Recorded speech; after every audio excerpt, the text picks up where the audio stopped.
کوئی شخص اللہ کے رسول کے پاس آیا اور کہنے لگا کہ اے اللہ کے رسول، آپ نے اللہ سے ہمیں آشنا کروایا ہے کہ خدا ہے یہاں پر، ہم ان بندوں کو بھی جانتے ہیں، آپ کہتے ہیں اللہ کو بھی خوش کرو اور ہم ان بندوں کے ساتھ رہتے ہیں، ہمیں ان کو بھی خوش کرنا ہے، ٹھیک ہے۔ اس نے کہا میرے سامنے ایک ٹاسک ہے، آپ کہتے ہیں اللہ کو خوش کرو، بات تو صحیح ہے، مجھے اللہ کو خوش کرنا ہے، لیکن میں نے اس دنیا میں زندگی گزارنی ہے، بندوں کو بھی تو خوش کرنا ہے مجھے، ورنہ کیا میں ان بندوں سے دشمنی کروں؟ بس میں اپنے طور پہ کہہ رہا ہوں۔ تو اس نے کہا کہ اللہ کے رسول، مجھے بہت مشکل لگتا ہے کہ میں اللہ کو بھی خوش کروں، بندوں کو بھی خوش کروں، یہ مجھے بہت مشکل لگتا ہے، مجھے بتائیں میں یہ کام کیسے کروں؟ اللہ بھی خوش ہو جائے، بندے بھی خوش ہو جائیں۔ حقیقت یہ ہے کہ یہ سوال اپنی تمام تر سادگی کے باوجود بہت اہم سوال ہے۔ دونوں کو خوش کرنا بہت مشکل ہو جاتا ہے۔ کبھی خدا کو خوش کرو، بندے ناراض ہوتے ہیں، بندوں کو خوش کرو، خالق ناراض ہو جاتا ہے۔ اچھا، اللہ نے قید بھی لگائی دی ہے ہمارے اوپر، حدیث رسول کے اندر قید لگی ہوئی ہے، فرمایا کہ اللہ کی اطاعت کے معاملے میں کسی مخلوق کی اطاعت قبول نہیں ہوگی۔ کیا مطلب؟ یعنی اگر خدا نے کوئی حکم دے دیا اور اطاعت اس کی کرنی ہے، اب میں یہ نہیں کر سکتا میں کہوں خدا میں تیری اطاعت نہیں کروں گا چونکہ مجھے کسی بندے کی بھی تو سننی ہے، نہیں، یہ نہیں ہو سکتا۔ اگر خدا کا کوئی حکم ہے، اب کسی بندے کی اطاعت قبول نہیں ہے۔ ماں باپ اللہ نے بندوں کے اندر بڑے عجیب مقامات پہ رکھے ہوئے ہیں، ان کے حقوق کو پتہ نہیں کہاں پہنچایا ہوا ہے، لیکن اگر ماں باپ کوئی ایسا حکم دیں جو حکم خدا کی مخالفت میں جائے، اب ماں باپ کا حکم بھی قبول نہیں ہوگا۔ مستحبات کے اوپر حکم کر سکتے ہیں، واجبات کے اوپر حکم نہیں کر سکتے، واجبات میں خدا کا حکم۔ اس نے کہا کہ اللہ کے رسول، میں دونوں کو خوش کرنا چاہتا ہوں، میرے لیے کوئی نصیحت فرمائیں۔ اچھا، ہم لوگ جب جواب دینے لگتے ہیں تو ہم لوگ لمبے لمبے جواب دیتے ہیں، اہل بیت یہ نہیں کرتے، اللہ کے نبی یہ نہیں کرتے، چھوٹا سا جواب دیتے ہیں، فلسفی بھی مطلب نکال لے، جاہل بھی مطلب نکال لے، سادہ سی بات ہے۔ اللہ کے نبی نے سادہ سے 2 جملے ارشاد فرمائے، یہ 2 جملے بہت خوبصورت جملے ہیں جبکہ بہت سادہ ہیں، یعنی اگر کوئی اس کو یوں ہی پڑھے، اگر میں اتنا زیادہ آپ کے سامنے اس کے اوپر اصرار نہ کروں اور آپ اس کو اردو میں کہیں پڑھیں تو آپ شاید احساس نہ کریں کہ یہ کتنے پیچیدہ جملے ہو سکتے ہیں، کتنے اہم جملے ہو سکتے ہیں، لیکن یہ تو پورا لائف سٹائل ہے ان 2 جملوں کے اندر۔ اللہ بھی خوش، بندے بھی خوش۔ اللہ کے نبی نے یہ ارشاد فرمایا، ان کے نام کی برکتوں کو حاصل کرنے کے لیے درود بھیجیں، محمد و آل محمد۔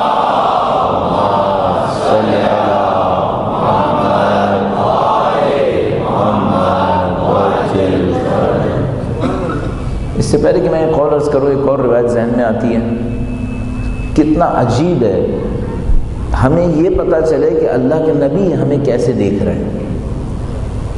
ہم 1400 سال کے فاصلے پر ہیں، اللہ کے نبی کو تو علم ہے کہ دین کہاں تک جائے گا، اللہ کے نبی کو تو پتہ ہے نا کہ پاکستان میں بھی دین آئے گا، اللہ کے نبی کو تو پتہ ہے کہ 1400 سال کے بعد میرے کچھ چاہنے والے اس خطے میں بھی بیٹھے ہوں گے۔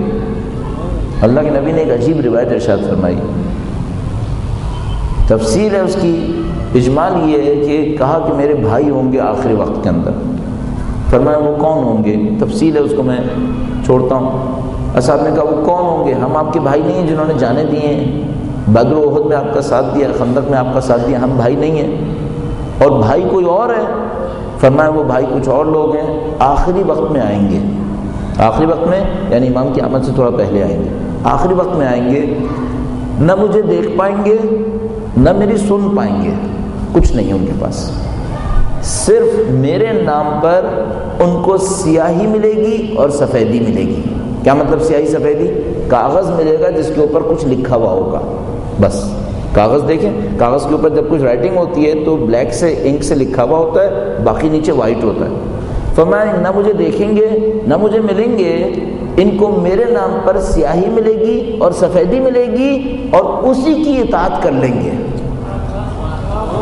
اسی کی اطاعت کریں گے۔ فرمایا یہ میرے بھائی ہوں گے، یہ میرے بھائی ہوں گے۔ اس کا مطلب کیا ہے؟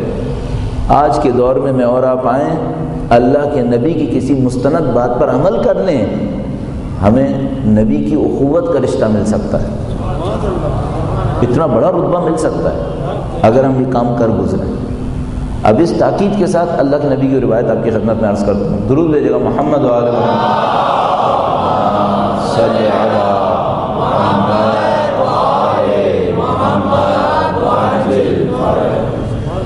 اللہ کے نبی نے ارشاد فرمایا دنیا میں زہد اختیار کرو اللہ تم سے خوش رہے گا. دنیا میں زہد اختیار کرو اللہ تم سے خوش رہے گا. دنیا میں زہد کسے کہتے ہیں؟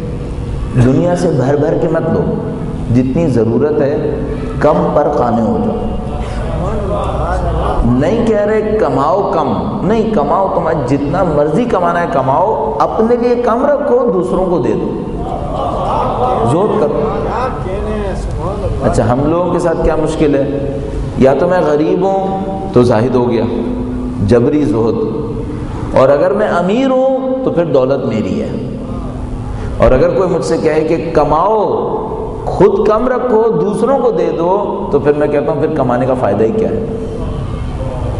اللہ کے رسول کی منطق کے خلاف ہے. اللہ کے رسول کیا فرما رہے ہیں؟ فرما رہے ہیں زہد اختیار کرو. یہ زہد اجباری زہد نہیں ہے کہ مثلا چونکہ ہے ہی نہیں تو زاہد ہے، یہ وہ زہد نہیں ہے. البتہ اس میں بھی ایک زہد ہے، اس میں بھی ایک زہد ہے. مثلا کوئی کہ فقراء میں زہد نہیں ہے کیا صرف دولت مندوں کے لیے زہد ہے؟ نہیں، فقیروں میں بھی زہد ممکن ہے. کیوں؟ یہ پتہ نہیں ہوتا کہ فقیر تو ہے، حریص تو نہیں ہے کہیں. بعض فقیر بھی ہوتے ہیں، حریص بھی ہوتے ہیں. تو ضروری نہیں ہے ہر فقیر زاہد ہوگا اور زہد ہوگا اس کے اندر، اور ضروری نہیں ہے کہ ہر امیر حریص ہوگا، نہیں، ضروری نہیں ہے. زہد دونوں کے اندر ہے، امیر کے اندر بھی زہد ہے اور غریب کے اندر بھی زہد ہے. زہد کیا ہے؟ کم پہ قانے ہو جائے، کم پہ قانے ہو جائے، دنیا سے بھر بھر کے نہ اٹھائے، دینے کی سوچے، کمانے کم نہ کرے. جب میں یہ کہتا ہوں تو لوگ اس مس انڈرسٹینڈنگ میں چلے جاتے ہیں کہ میں یہ کہہ رہا ہوں آپ زیادہ مت کمائیں. نہیں، کمائیں، بھر بھر کے کمائیں، بل گیٹس کی طرح کماؤ، جتنا کمانا کماؤ، لیکن اپنی زندگی کے لیے کم رکھو. فرمایا تم دنیا میں زہد اختیار کرو اللہ تم سے خوش ہوگا. پھر دوسرا جملہ فرمایا یہ کام کر لو تو بندے تم سے خوش ہو جائیں گے. وہ کام کیا ہے؟ اس کو میں اجمالاً عرض کرتا ہوں، اس کو تفصیل ہم شاید کر پائیں. فرمایا جو لوگوں کے ہاتھ میں ہے، جو لوگوں کے پاس ہے، اس پر اپنی نظریں مت رکھو، لوگ تم سے خوش رہیں گے. کیا مطلب جو لوگوں کے ہاتھ میں ہے اس پہ نظر مت رکھو؟ انسان اس سے دشمنی کرنے لگتا ہے جس سے خطرہ ہو کہ یہ میری کوئی چیز لینے والا ہے، اس سے دشمنی کرتا ہے. مثلا اگر میں آپ کے سامنے کھڑا ہوں نا اور آپ کو یہ لگے کہ میں آپ کا 2 روپے کا پین بھی لینے والا ہوں، آپ مجھ سے دوستی نہیں کریں گے، آپ مجھ سے چڑھیں گے.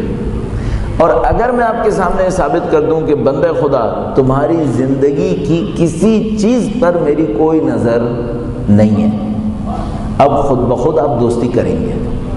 کیوں؟ آپ کو پتہ چل گیا کہ بھائی اس بندے کی میری زندگی کی کسی چیز پر کوئی نظر نہیں ہے. ہماری مشکل یہاں پر ہے.